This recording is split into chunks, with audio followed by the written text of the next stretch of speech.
ରଙ୍ଗାରଙ୍ଗ କାର୍ଯ୍ୟକ୍ରମ ମାଧ୍ୟମରେ ଶେଷ ହେଲା କ୍ଷୀରେଇଟାଙ୍ଗିରି ଜାଗର ମେଳା।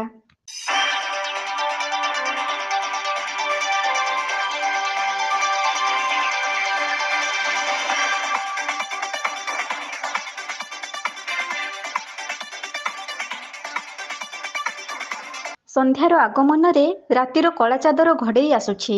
ସେହି କଳା ଚାଦରର ସୂକ୍ଷ୍ମ ଛିଦ୍ର ମଧ୍ୟରେ କଣେଇ କଣେଇ ଚାହୁଁଥାଏ ରାତିର ରଜନୀ ରାଣୀ। ହଠାତ୍ ଚିକ୍ମିକ୍ ରଙ୍ଗୀନ ଆଲୁଅର ତୀକ୍ଷ୍ଣ ରଶ୍ମିରେ ବାଜିଉଠେ ସଙ୍ଗୀତର ରାଗିଣୀ। ମନ ପବନ ଦଳିରେ ଝୁଲି ଝୁଲି ଉନ୍ମାଦନାର ପରିବେଶ ସୃଷ୍ଟି କରିଦିଏ ଫଗୁଣର ଫୁଲରାଣୀ। କ୍ଷଣିକ ମଧ୍ୟରେ ମନଲୋଭା ସନ୍ଧ୍ୟାର ଖୋଲା ଆକାଶ ତଳେ ଜନସମୁଦ୍ର ସୃଷ୍ଟି ହୋଇଯାଏ। ନିଝୁମ ରାତିର ସାଥୀ ପାଇଲା ପରି ସମସ୍ତେ ବାତୁଳ ସାଜିଯାଆନ୍ତି ମୁକ୍ତ ଆକାଶର ମୁକ୍ତ ପରିବେଶରେ। ସମସ୍ତଙ୍କ ହୃଦୟରେ ଭରିଯାଇଛି ଉନ୍ମାଦନାର ସିଂହରଣ। ମତୁଆଲା ପରିବେଶର ବୁଢ଼ିଆଣୀ ଜାଲ ମଧ୍ୟରେ ସମସ୍ତେ ଛନ୍ଦି ହୋଇ ଯାଇଛନ୍ତି।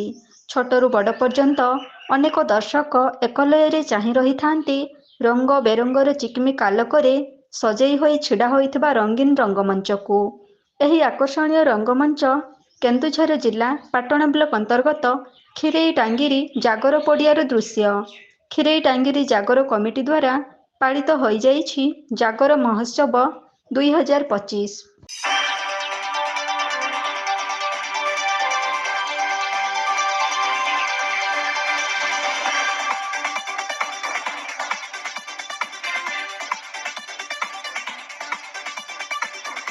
ଧୁମ୍ ମଚାଇ ଦେଉଛି କ୍ଷୀରେଇଟାଙ୍ଗିରି ଜାଗର ପଡ଼ିଆରେ ତିଆରି ହୋଇଥିବା ରଙ୍ଗୀନ ରଙ୍ଗମଞ୍ଚ।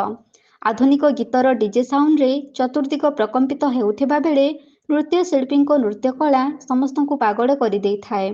ରଙ୍ଗମଞ୍ଚକୁ ଚାହିଁଲା ବେଳେ ସତେ ଯେମିତି ଜଣାପଡ଼ୁଥାଏ ଆକାଶରୁ ଟିକି ଟିକି ତାରା ଖସି ଆସି ରଙ୍ଗମଞ୍ଚରେ ରଙ୍ଗର ମୁରୁଜ ବୁଣି ଦର୍ଶକମାନଙ୍କୁ ବାନ୍ଧି ରଖିଦେଇଛନ୍ତି। ଖୁବ୍ ଆକର୍ଷଣୀୟ ନୃତ୍ୟ ପସରାରେ ସମସ୍ତେ ଝୁମି ଯାଇଥାନ୍ତି ସିନା, ହେଲେ କଳାର ଯାଦୁଟି ଦର୍ଶକଙ୍କ ହୃଦୟରୁ ବାହାରି ଆସି ଖୋଲା ଆକାଶରେ ସନ୍ତରଣ କରୁଥାଏ। ଜାଗର ପଡ଼ିଆର ନରମ ଘାସ ଗହଳରେ ବସି ନୃତ୍ୟ ଉପଭୋଗ କରୁଥିବା ଦୃଶ୍ୟ ବେଶ୍ ଆକୃଷ୍ଟ କରିଥାଏ ମେଳା ପଡ଼ିଆକୁ। ଏ ବର୍ଷ ଜାଗର ମେଳାରେ କେନ୍ଦୁଝରର ଇନ୍ଦ୍ରଧନୁ ପରିବାର ଡ୍ୟାନ୍ସ ଗ୍ରୁପ, କେନ୍ଦ୍ରାପଡ଼ାର ସାଇ ଡ୍ୟାନ୍ସ ଗ୍ରୁପ ଏବଂ ଯାଜପୁରର ଡଲଫିନ୍ ଡ୍ୟାନ୍ସ ଗ୍ରୁପ ଆସି ନୃତ୍ୟ ପରିବେଷଣ କରିଥିଲେ। ତା ସହିତ ଆଞ୍ଚଳିକ ନୃତ୍ୟଶିଳ୍ପୀମାନଙ୍କୁ ନେଇ ନୃତ୍ୟ ପ୍ରତିଯୋଗିତା କରାଯାଇଥିବା ବେଳେ ନୃତ୍ୟ ପ୍ରତିଯୋଗିତା ମଧ୍ୟ ଖୁବ୍ ରଙ୍ଗାରଙ୍ଗ ଏବଂ ଆକର୍ଷଣୀୟ ହୋଇଥିଲା।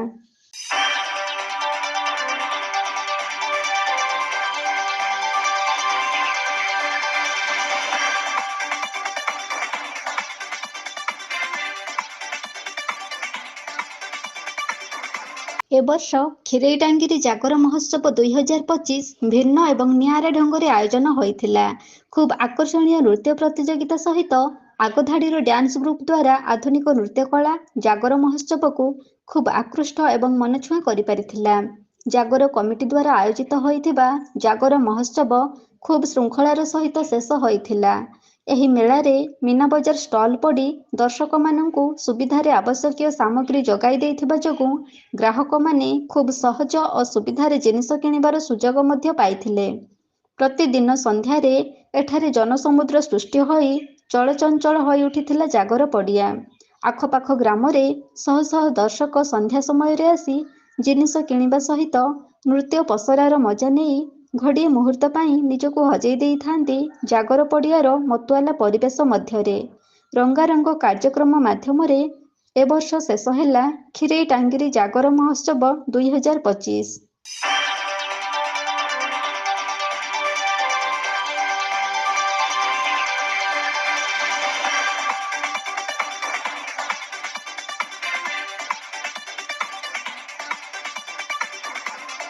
କେନ୍ଦୁଝରରୁ ବାସୁଦେବ ସିଂଙ୍କ ରିପୋର୍ଟ, ଏବି ନ୍ୟୁଜ୍।